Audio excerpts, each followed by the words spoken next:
Hey everybody, I'm Denise Smith. Welcome to All Things Small Business. I'm your host. Tonight we are going to be talking about some really good information. We're first going to be talking about how to one particular component that you need to start your business. And then when it's time for you to close out your business, have you ever thought about succession planning? We're going to be talking about all of that tonight. So go tell a friend, tune in, and join the conversation.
Hey everybody, welcome back. Denise Smith with All Things Small Business. When you are ready to start your business, there are a few things that you need to do.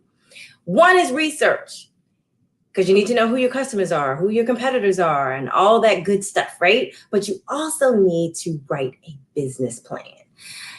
Some people don't want to talk about it or think about it, don't know what to do, but that's why we're here tonight. And tonight I'm going to bring up my first guest, Bonnie Sermons. We're going to talk about writing a business plan. Hey, Bonnie. I can't hear you, Bonnie. Okay, there we go. Hi, Denise. Good. Thank you for having me. I'm so excited to be here with you, with your audience. Thank you so much. This show is really designed to help businesses get started, run, and grow. And your piece tonight is so critical when we're talking about starting a business, the business plan. So before we get to that, why don't you tell me a little bit about you and what it is that you do? Okay, great. So I own a company called Empowered Business Consulting. And to give you a little bit of my background, I have an MBA from Howard University. And I actually started in the healthcare field with, an entry-level job doing small projects, ultimately growing to bigger jobs and more strategic planning and helping within an organization grow. Mm-hmm. And after I had been in big business for over 30 years, I needed to step back and I needed to give back a little bit differently. While healthcare will always be my passion and important, I felt like I had learned a lot of skills about how to make things actually happen, not just talk about them, but actually envision them and then bring them to reality. And I wanted to give back to small businesses, small and medium-sized businesses, actually. And so I started Empowered Business Consulting. And one of the things that I do, do and like to do, and a lot of people don't like to do, is business planning. That's one of the major services that Empowered Business Consulting offers. Yeah. When I think about starting a business and writing a business plan, I just, when I first thought about it, it was like, where do I even begin? Why is it even important to have a business plan when you're starting a business? So I like to use an analogy that a lot of people use. If you're going to go to a destination that you've never been before, Do you just get in your car or hop on a plane and just fly off hoping you get to that destination? No. You map out a plan for not only where you're going, what you're going to do when you get there, how much is it going to cost you, who's going along with you, when you get there, you know, what kind of fun are you going to have? So it's no different for your business. You cannot hop into a business and have it and launch it without having an actual plan. And that's what a business plan does. It lays out step by step what you need to do and how you need to do it. Now, does that mean that you can't get started before you, or if you've already started and you don't have a business plan, can you keep going? Absolutely. But even if you have a business that's doing relatively successfully now without a business plan, that may not last forever. You may end up with a business that you didn't intend to have because you haven't mapped out where you're going, or if you're just getting started, you don't know what steps to take next, and you can burn through a lot of money and a lot of customers before you get it right. But if you do a business plan, people who do business plans, people who have any goal, and they write it down, and then they share it with other people, have been proven through many studies to be a lot more successful than those people who don't. So you just need to have a business plan to set out a solid roadmap to get you where you want to go. That's what how I always think of a business plan, a roadmap to how you're going to start, run, and grow your business. So where do you begin when it comes to writing it? Okay. So I like to take the approach that, first of all, you've got to do some real visioning. And I actually like to start with something as simple as a vision board, because you want to lay out, and I know people say, oh, it's a business, I'm not, trying to create some kind of amazing life for yourself. Yeah, you are. So you have to start with, what does the vision for your company look like? And I personally like to make that have real, feeling and meaning, because you got to have the feeling before you get going. I then tell people to do a quick plan. Don't jump all the way into, because if you go to any, template for a business plan, or a good template for a business plan, it's probably a formal business planning template. And that's oftentimes 30 pages without you putting in any information, because it has all the different sections that you have. So I recommend a one-page business plan. And what it does is it lays out what you're trying to solve, what problem, how you're going to solve it, what's your unique business proposition. Because, there's probably a lot of other people who are doing something similar, unless you really came up with some unique idea. And you want to be able to articulate that. What are the metrics that are going to tell you that you're successful? Who are your customers? What's your cost structure going to be like? What's your business structure going to be like? But on one piece of paper. So then what you can do is to move into what I call detailed planning. And then you do detailed planning along the way. Eventually, you can use detailed planning just for yourself if you are not going to need any money. So if you are one of those lucky people who has, lots of money to back whatever plan you have, and to have a reserve for if something goes bad, then you may be able to get away with what I call detailed planning, which is the marketing plan, the business structure, the financial plan, making sure that you know who your customers really are. But there's also something called formal planning. So what I do is I start people off with a one page, and it's not like the one page gets done overnight necessarily. It may take you a week to get through the one page. It may take you 2 weeks. but you start with a one-page business plan that sort of lays out at a high level where you're going. Okay. Okay. I offer that to people as a service. In some people, that's all they do. Mm-hmm. Okay. Okay. So let's see. So what are the different components? And let's talk about them. Let's delve into them a little bit.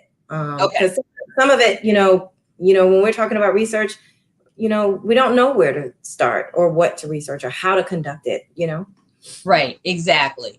So the first thing that you really need to do when you're starting to a business is decide what kind of entity you're going to create. And that is whether or not you're going to be an LLC, whether or not you're going to be a sole proprietor, whether or not you're going to be an S corp. You need to decide what that is. And once you have that and you have a name, then you can apply, if you don't already have one, for your EIN. So that's a first step. You need to understand who your customers are. You need to clearly define what your target market will be. What do they look like? I like to create for people what's known as an avatar. The avatar is, what does your ideal customer look like?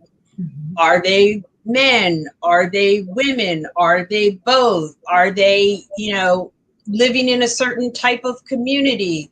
Are they, a certain, all the demographics that are important, and you define that person. Because when I'm doing business planning with people, I want to do it from the experience of the customer, what I call the customer journey. You're taking your customers on a journey from finding you to doing business with you, to staying in business with you. And then ultimately you want people to refer more people to you. So you have a flow. So you got to you have to define who your customer is. Okay. You also need a marketing plan. Okay. And there's lots of different components to your marketing plan, starting with the customer. And then you need a very detailed financial plan. Not only what it's going to cost you to deliver your service, from people who deliver the service to, operating costs. A big cost is if you're brick and mortar, you need to have a lease. If you are web-based, you need to have a website. So you need to create a financial plan. You need to identify, in doing that, what you project your sales revenues will be. And then from there, you roll it all together and you get it ready for investors to see. So when you're looking at what your revenues are going to be, what does that look like within the plan? Like if I'm selling a product, am I going to say, well, I'm going to sell candles, $10 a candle, and I intend to sell 100 candles a week, which will give me, and sorry, I wasn't good at math in high school. What is that? $1,000 a week, right? And is that what I'm saying? I'm going to make $1,000 every week selling these candles. Right. And that's pretty much, so I'm going to talk about it a little bit theoretically, because you will have fixed cost and variable cost. Okay. There's a term called cost of goods sold, which can equate to your variable cost. These are just terms that if you're starting a business and you don't know these terms, you need to get familiar with them. So I'm going to share some of them, not to throw you off, but just so you're starting to talk in that language if you're not already thinking this way. Yeah. So let's say I want to define my revenues. First, you have to figure out, okay, what does it cost for me for a product to make that product available, from a fixed cost as well as a variable cost? And then how much can I sell that for that's within a market range that's reasonable? and you can be a high end, you can be value based, or you can, sell yourself as the cheapest. I don't recommend that, but you could go there. Okay. If you have, that's where the research that you talked about kind of comes in, Denise. You need to understand your customer and their whole journey. So once I know how much I'm going to sell it for and how much it costs, I have what's considered to be the margin, the profit margin that I'll be able to get from that. And then you do exactly what you said. If you're going to sell candles and you're going to sell candles that are already made and you're going to sell candles that are kits, your prices might be different. So you may sell 1,000 of pre-made candles and you might sell 500 kits in a week. You literally have to plan out, and initially for your first year of business, you plan out how much you're going to spend your first month, or you're going to just sell your first month of business, your next month of business, and all the way through your first 12 months. At a minimum, your first business plan should get you through your first year. I like to have people then go a little bit beyond that. Actually, for another, okay, what's year 2 going to look like? I like to go up to year 5. Within the plan. Within the plan. Yes. Okay. Yes. Okay. And the reason I want to do that is because if you're getting into business to just do a business for a year, fine. But if you haven't set a long-term goal of wanting to be in business for longer than at least 5 years, which your next guest will talk about, then maybe you might be thinking about, doing something with that business, then you're probably in this for a very short game. And is it worth the investment that you have to do? Now, I don't put that on the shelf for 5 years. I recommend that people dust off their business plan at least annually, and track month to month, but review at least quarterly where they are relative. Because what we're talking what are they updating when you're going back, over time in your business plan? What exactly are you updating in the plan? So I'll give you a perfect example: the pandemic. Okay. And so I'm talking to more people who already have had a plan, not necessarily are looking to get a plan done. But if you had a plan prior to the pandemic, I mean, if I could see people raise their hand, usually when I ask this in any kind of a setting, I ask people, how many people predicted what would happen in 2020 relative to their business? So for me, even though I was doing things virtually, I had to take everything that I do virtual. Was I set up to do that? No. Were there extra expenses that I needed to do all of my business virtually? Absolutely. So what you are looking at are the same thing you kind of looked at the beginning. You're looking at your expenses. Where are my sales? Am I able to generate as much sales as I was previous? Now in my case, interestingly, because a lot of people had time to sit around and think, people were like, oh yeah, I want a business plan. I think I can do this. I want a business. Maybe I need help with a business plan. Whereas before, their businesses were kind of sailing along, or they weren't even thinking about a business because they hadn't lost their job. How many people are out there right now who are considering a business because they lost their job? How many people never, ever want to be in a situation again where they don't have something to back up what their full-time employment is, because you can't always count on that. So let's talk. Let me ask you, because you said that there are 2 types of plans, right? The simple one and then the more complex one. Yep. When do you need the simple one, or what do you even use the complex one for? So mainly for when you are looking to either get funding from a bank or work with get funding from a venture capitalist. Those are the main reasons why. But let's say you want to do a certification. You want to become a minority in business, you know, and or be certified. Mm-hmm. You have to have a business plan, a formal business plan.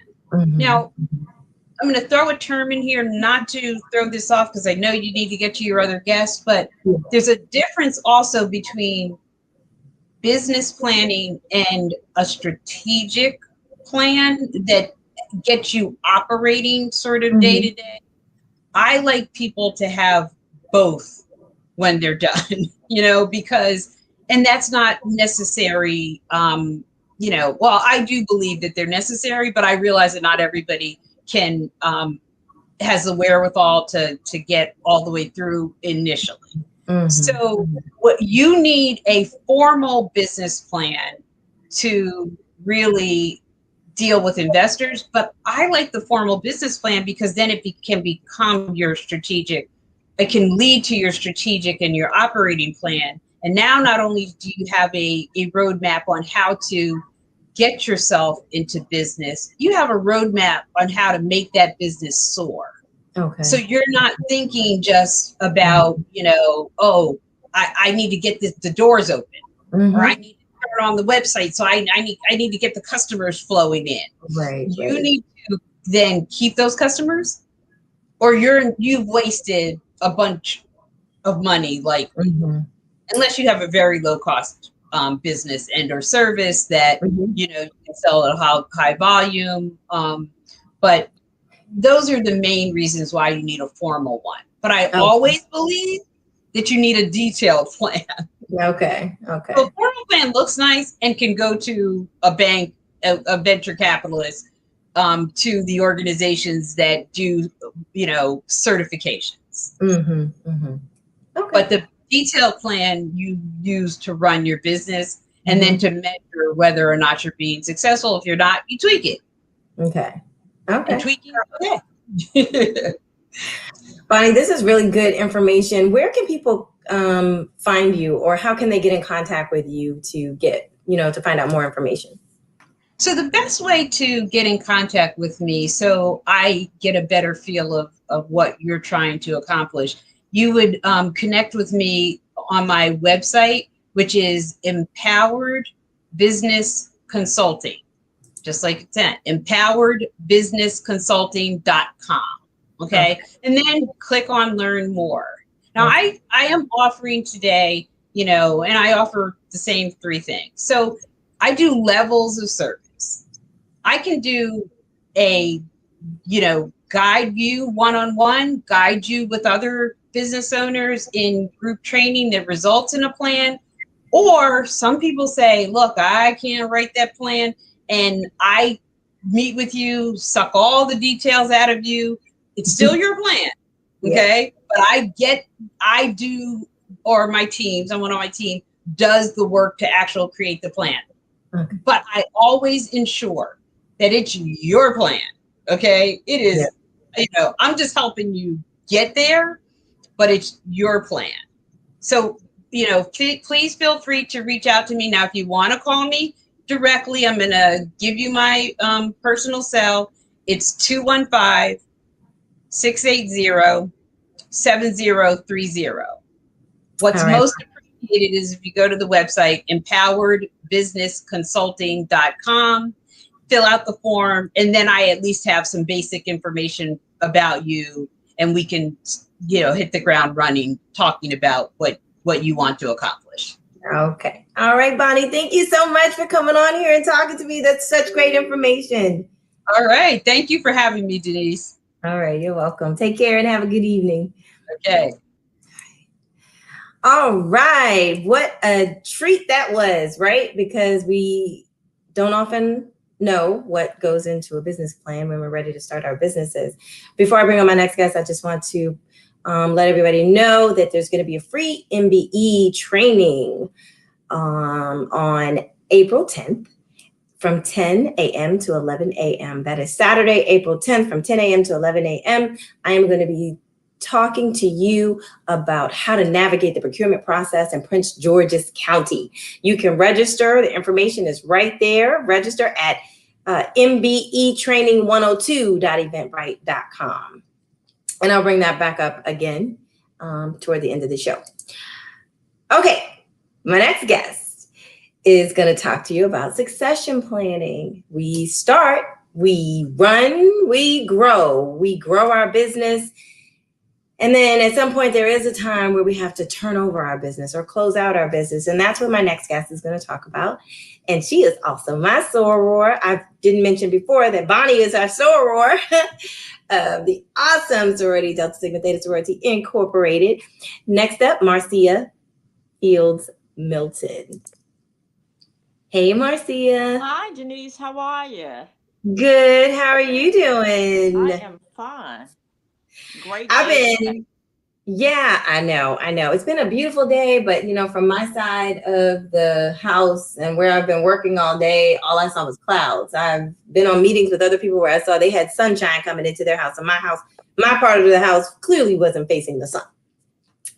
But I'm so glad you could come on here today with me and talk about succession planning. We've known each other for a long time through the relationship of when I worked at the Supplier Development and Diversity Division for Prince George's County government, and you owned a small business. You were certified with the county and all of that. So why don't you talk to me about what your I know that you don't have the business anymore, but, you were a business owner, and just really briefly even talk about how you got started. Did you have that business plan? But then we'll move on over to, how we, what you're doing now. So. Okay. Well, I started my business back in 1999. And when I started, it was a 20-year plan for me. So I said I wanted to have my own business and to be in business for 20 years. Mm-hmm. And then at the end of 20 years, I would like to do something else or not do anything. Mm-hmm. And so as it got to that 20-year, I said, I have to think about this. And it's a little different based on the kind of business that you have. And because I had a transportation business, we're dealing with equipment and things that you have to think about how you will be able to get rid of those. Mm-hmm. And so let's back up. So what was your business? Oh, I'm sorry. My business was a motor coach business that I started in 1999 with one motor coach, and I had a business plan, and was literally I wanted to be a company that offers something different. My first motor coaches had coffee makers in them, microwaves, curtains, and they had very nice interiors, something that would attract people when they got on. It didn't look like a standard motor coach. And that was the plan. That was the difference. As she talked about earlier, when you do your business plan, you have to have a target audience. And my audience was people who were looking for a step up. And and it really came across well because it wasn't too many other companies offering the same kinds of amenities. Mm-hmm. And so once you got people on the motor coach and they got used to those amenities, of course, they would always want those. Mm. But as the industry changed, that was always my goal, to have whatever the latest amenities to make sure I had those. Wi-Fi, when Wi-Fi came out, satellite TV, anything that was new and catchy, that's what we did with our motor coaches. And I started with one motor coach in 1999. I've gotten up to as many as 28. Wow. Right here in Prince George's County. And then when I started looking at succession, you have to decide. I started the company, didn't have any family members who were really interested in taking it on to the next level. And so that's what you have to decide. You don't want to just shut your doors. You want to have a plan so that the service that you've done won't just die. So my plan was always to look for a company that was larger than me. that could take over what I was doing, so that Mhm. the customers I had would get increased services, not decreased.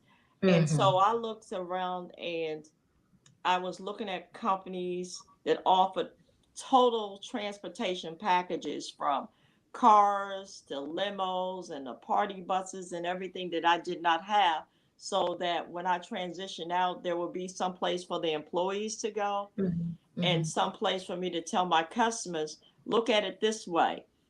I'm coming out from something small going into something larger, and now I can do complete transportation services for you. And then Wow. my plan is, I've stayed with the company, and so I'll be there and I'll transition my customers and the employees to the next level. And that was always my goal. So it was your goal to stay Yes, on at least for a little while, right? for a little while. So that Okay. when I got ready to transition out, you're transitioning from not having to get rid of all of those things, your properties and Mhm. your equipment. Mhm. You do that in the process, but then when you Right. get ready to go out, it's just a matter of like anyone that has a job. You just, this is it. I'm resigning. I'm Right. retiring. So okay, and again, we're talking to Marcia Milton. So do we say that you are a former business owner? Is that what we say?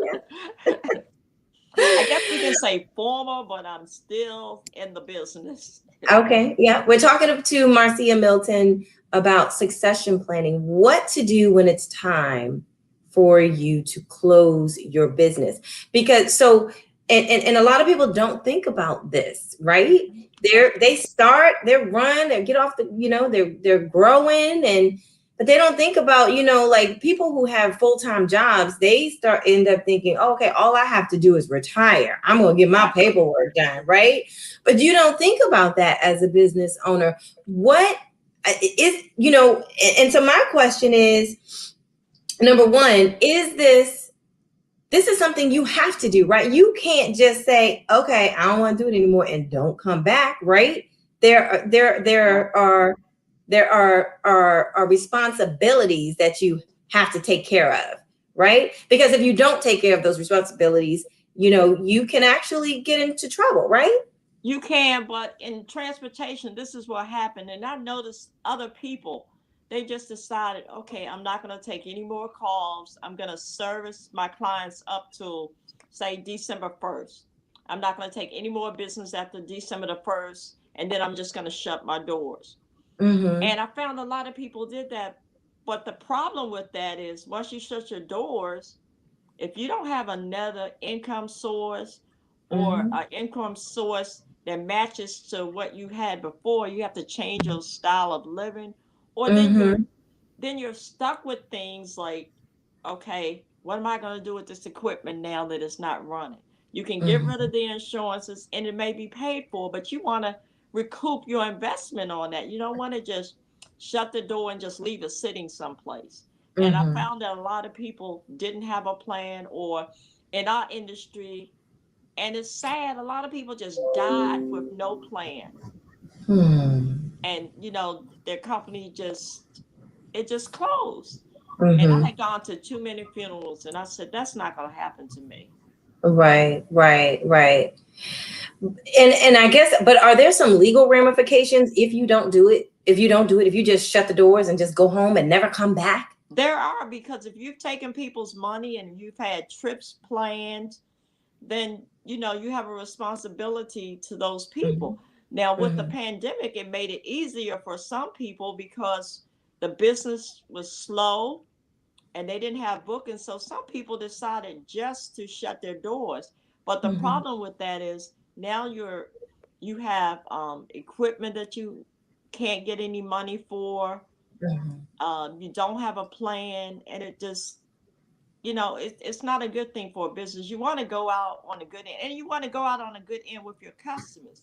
When I see Mm-hmm. customers and they say to me, oh, you shut your business. No, my business has just gone to a different level. I'm, with someone that can offer you services of more than what I could. And I want to make it a complete transportation service for you, so you can make one phone call and you can get whatever service you need. I couldn't do that. And our industry was getting to a point, and I didn't want to invest any more monies into the industry because I was looking at getting out of the industry eventually.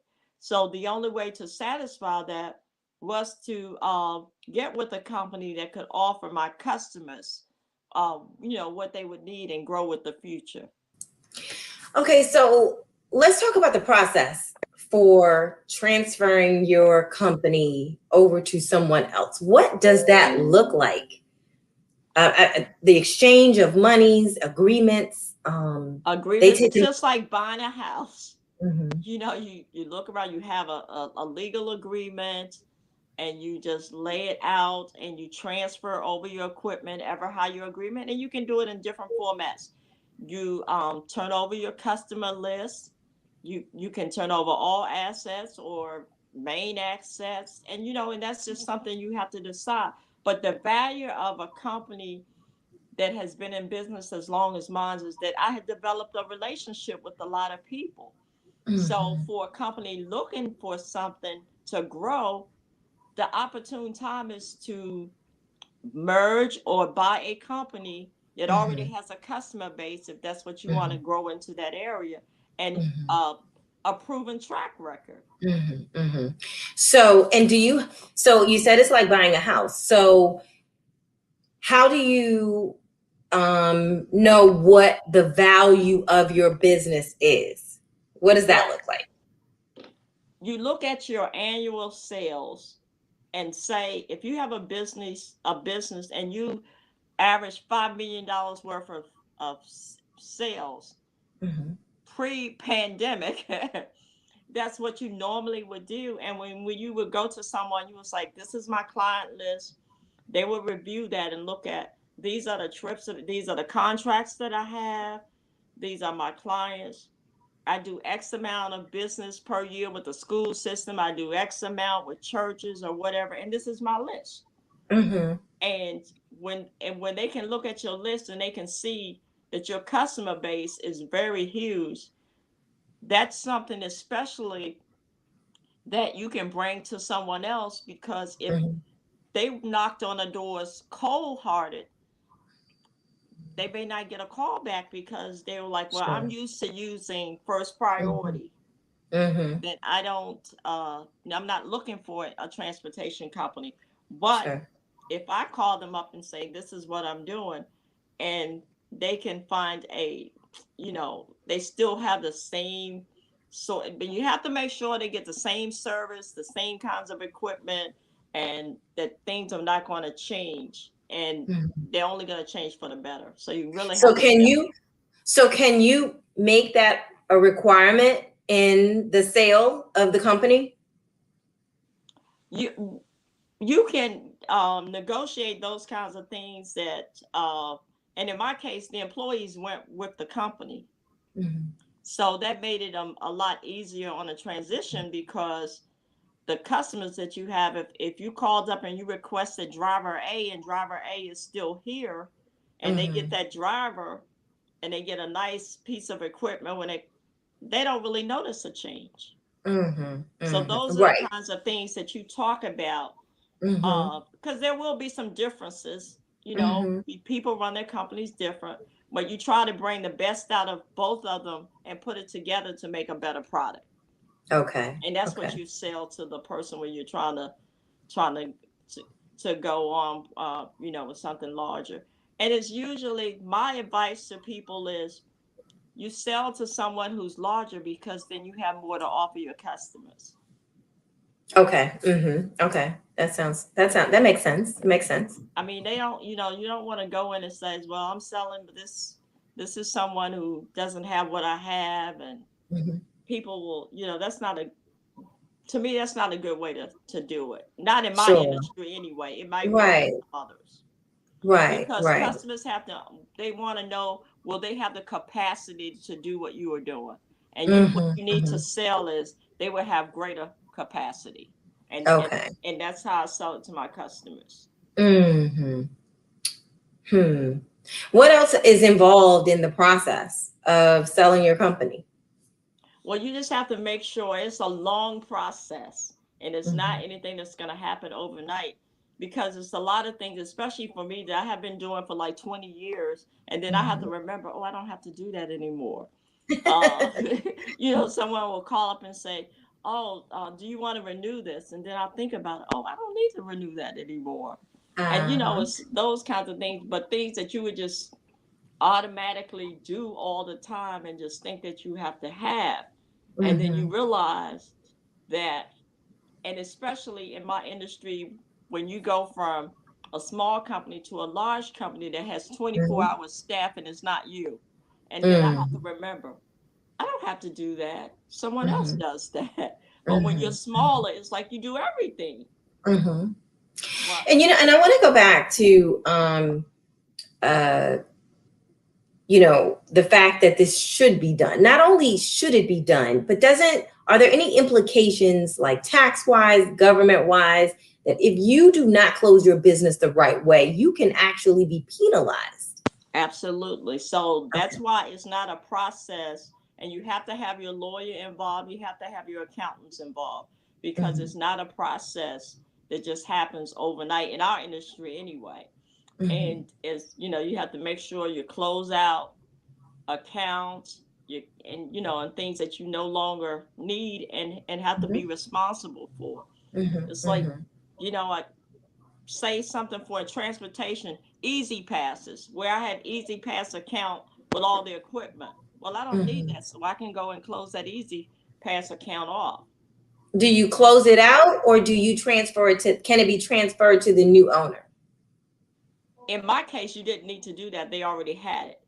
But okay. I would advise people to close it out, and because it would be in your name. And if you don't want your name to be used, you go over with the new name, then you need to close it out. And then what, in terms of, how like you register your business with the state of Maryland, what is the process for closing it or transferring it over to another company? You have to go through the same process. They have forms that you can fill out to do that, to close a business. And it's it's the process. That's why I suggest that you get a lawyer and an accountant, that you close out accounts that need to be closed. And there's some that you have to keep longer than others to until you completely close out. Yeah. Okay. And are you still, so you said that, so how long has the process been so far for you? Actually, I started the process over a year ago. And wow. I'm still in the process. But, and it depends on your business, because I've talked to other people who have smaller businesses and they didn't have, equipment, and a lot of people, and they were basically consultants. They could just automatically shut it down. But it's a little different depending on your business. And then, if you have contracts, you have to meet with the contract people, and sometimes that's extra paperwork. Some contracts are transferable and some are not. And so you need to make sure that you get the information. And the best way to do it, as your contract ends, if you don't renew it, and just, have the new company or whatever to look at, then they can apply for it, and then they can get that contract. Okay. Oh, okay. So is there anything else that you think that is important to remember about the process of closing out the business? And if I could say anything to people, I would just say, have a plan, because I've seen too many people who suddenly die and their family had no idea what their business was about or what it entailed, and they just lost it. And so people work too hard. And then what if you say, for example, you are, if a person were to pass away that owned a business that was up and running, what happens? Because there are things in business where you may still be paying for equipment that you may still be paying for. What happens in that case? Well, it depends on how it was set up. If you're a corporation, the corporation's still going to be responsible. And if you guaranteed it, if you're a guarantor on it, it really depends, because some people, they go into business, they put up their houses, they put up other assets, and it really depends on how you do it. And that's why you should have a succession plan, even if you don't retire, so that if something happens, at least there is a plan for your family and they know what's going on. Because I've seen it happen too many times when they had no idea. So there's a business plan, and then in a business plan is an official plan, right? Is there an official succession plan? The succession plan should be a part of your business plan too. Okay. Because you want to know how to start it, but you also need to know how to end it too. Okay. Bonnie, I see you still in here. Does that mean, I want you to nod your head yes or no? Is that a part of the service that you provide as well? She says yes, you guys. And tell her I can help her with that. Yeah, you said you can help her with it. See, Marcia can help you with that. So that's another component to a business plan, is a succession plan. And it makes sense. Okay. Well, this has been really helpful. I'm really glad that you both came on here today. So thank you. So what's next for Marcia Milton? Well, I still sit on a whole lot of transportation boards. I'm doing community service work, and I'm actually in transition with the new company. So I'm just really still very busy. Okay. Well, I wish you all the luck. So, I guess what I was getting to was, are you going to start another business? No. No. Not in this lifetime, right? It's too many things to do in the community that I can give back. Yeah. That's what I'm looking, especially during the pandemic. I've been working with my church with the missionary ministry, and we've been doing food drives, and we're doing vaccination clinics. It's just so much that needs to be done. Okay. Well, thank you so much for being here, and I wish you all the best. And I remember coming by your establishment, doing little video profiles on there. I was so sad to learn that it was no longer yours. But I wish you all the best, and thank you again for coming on, Marcia Milton. Thank you so much. Thank you. All righty.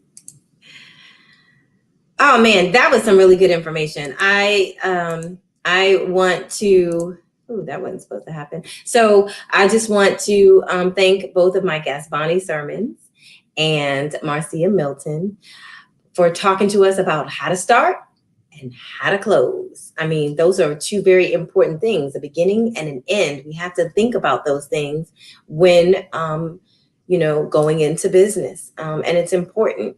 So thank you both for coming on and sharing all of that information. Thank you again for tuning in to All Things Small Business. My name is Denise Smith. I'm the host. I'm here every Thursday at 6 p.m. If you have a business that you would like to come on and talk about, please connect with me on social media. I can be found at I am Denise G. Smith on YouTube, on Facebook, on Twitter, and Instagram. Reach out to me. I would love to have you on, especially when you're in the DMV area, especially in Prince George's County. I'll see you guys next Thursday. And also, please remember, on April 10th, Saturday, April 10th at 10 a.m., I'm giving a free training on how to navigate the procurement process in Prince George's County. You've got a business that you're passionate about. I can show you how to turn that passion into profit. See you guys next week.